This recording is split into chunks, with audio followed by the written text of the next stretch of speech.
Pebalap MotoGP kenamaan Marc Marquez mendadak jadi sorotan warganet Indonesia yang memakan nasi kotak menggunakan tangan seperti kebiasaan masyarakat Indonesia atau kerap disebut warga plus 62. Hal tersebut terlihat dalam video yang diunggah akun TikTok @minza_rambit90 beberapa waktu lalu. Terlihat dalam video si juara dunia 6 kali kelas MotoGP itu sedang menyantap lahap makanan yang ada di tangannya.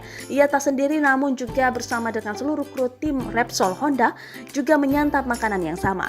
Meski Marc Marquez baru tiba di Lombok, Nusa Tenggara Barat pada Senin 7 Februari 2022 malam waktu Indonesia Barat, namun peristiwa tersebut bukan di Indonesia melainkan di Spanyol. Pasalnya video tersebut diupload pada 16 Januari 2022, sedangkan baru viral hari ini Selasa 8 Februari 2022.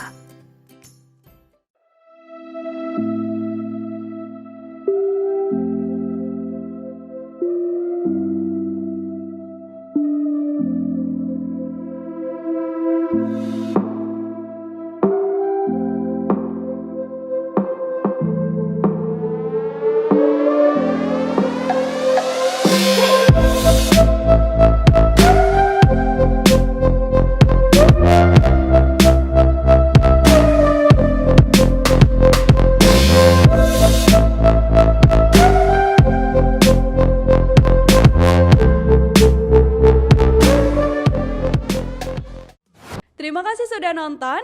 Jangan lupa like, subscribe, dan share ya.